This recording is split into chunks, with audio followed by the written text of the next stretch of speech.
Hey guys, we're going to just do a quick DIY on changing the oil for the Chevy Volt. This will be my first oil change with the Chevy Volt at 41,000 miles. This is a 2017 Chevy Volt. I've already changed the oil twice at the dealership, one at 10,000 miles and another at 20,000 miles, and now that's 41,000 miles. I figured it's time to do a DIY on it.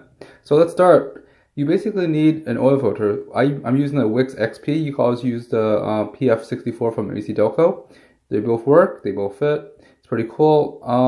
You need about 4 quarts of I'm using full, Mobil 1 020 oil. It's recommended to use 520 or 020.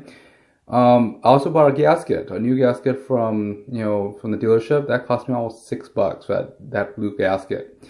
You also need some terry cloths as well. This is to wipe down any dirt or anything else around the areas where you're going, threads and stuff, to make sure everything is clean. And a funnel for your engine cap, so you can put more new oil into the engine. This is very standard.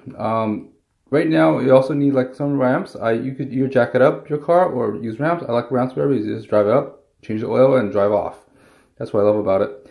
What I do is I actually have a jar opener as well as a oil wrench as well, in case the person before me tightened the oil filter too hard. You also need like a 15mm socket wrench. I got these little T-bone things, and they're awesome.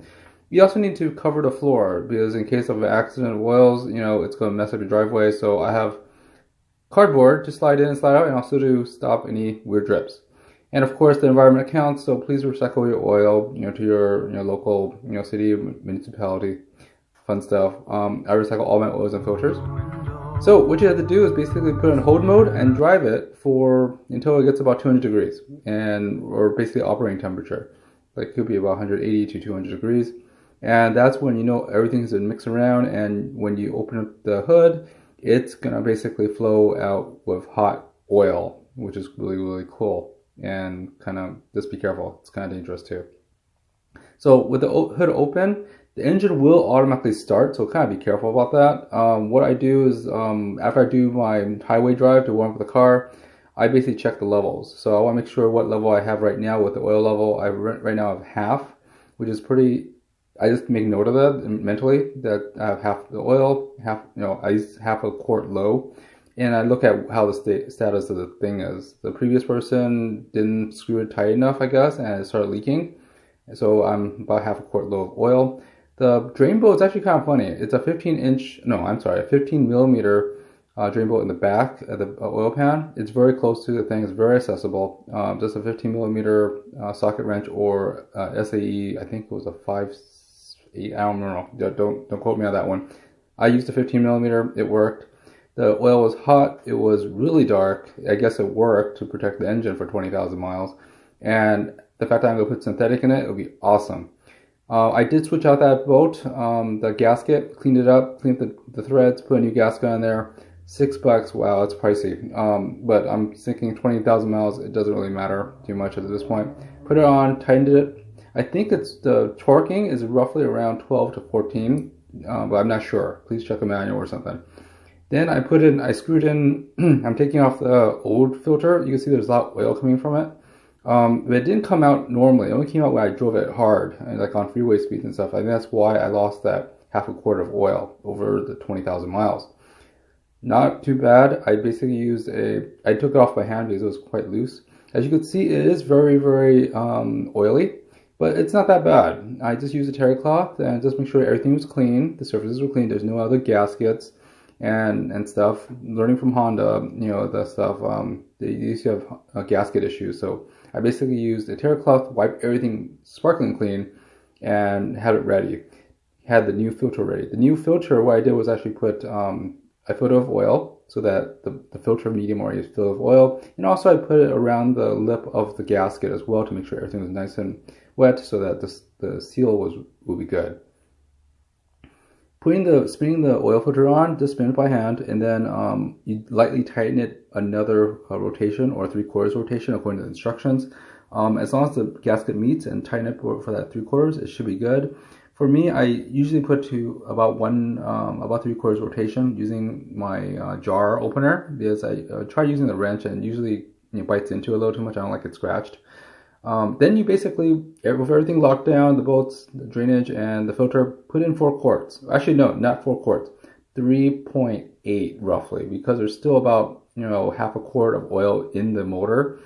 So roughly around 3.8. So I put in about four of those bottles, holding back about a few ounces, and you're good. Again, the old stuff, recycle it. Please recycle it and save the environment. You don't want this going into the drains or the waterways or anything else like that. Then replace, of course, the engine cap, and then you're pretty much good to test this thing. So basically, to reset the oil number, just go to the oil percentage and hold down the checkmark button on your steering wheel until it beeps. And then once it beeps, it's 100% it's reset, and you are done with the resetting of the computer. So now that's done, at 41,000 miles, my next oil change will probably be around 60,000 miles or so. I might want to change the oil earlier, like probably like 5% or even 10% now, seeing that the oil got really thick. Again, take it out for a drive, come back, wait 10 minutes, check the oil level again, make sure it's 100% and it's not on the minimum or the midsection, make sure it's full. And of course, go out and recycle the oil if you need to, or just wait for the next one. For fun, as a bonus, I basically opened up the engine cover, just for fun. There's one bolt that holds it, and there's 2 stationary pegs that hold the foam as well as the top cover.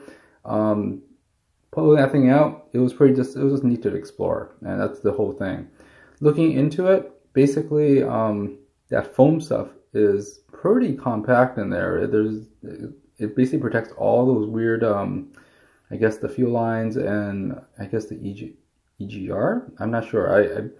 I haven't took apart my Civic in a long time, and taking this thing apart, I just thought it was kind of neat how they put so much foam in it versus like a Honda would probably just give you a plastic shell and to cover it, and it pops off.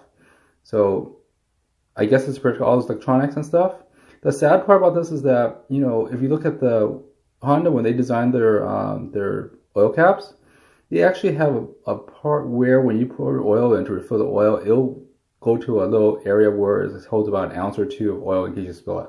This one doesn't. It just goes right towards that valley, right between the spark plugs, right where the spark plugs are. So it kind of just fills there, which is kind of messed up. So I usually clean around the area where I pour my oil in to make sure there's no dust or anything.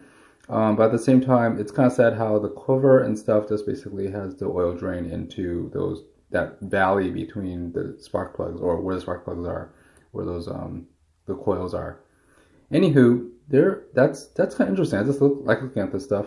But a lot of foil wrap and a lot of plastic and stuff, but pretty cool. This little bolt over there is actually a drainage hole that I found that where the oil or any other stuff would drain out from. I eventually had to basically blow out some of that oil and just soak it up with a towel. Anyways, guys, thanks for watching. I appreciate you watching and the Chevy Volt vlog and also this stuff. I hope this DIY helps. And with more miles to your votes, or people buying used votes, that'll be awesome for the Gen 2s. Anyways, please like, subscribe, and all that fun stuff. See you next time. Take care. Have a great one.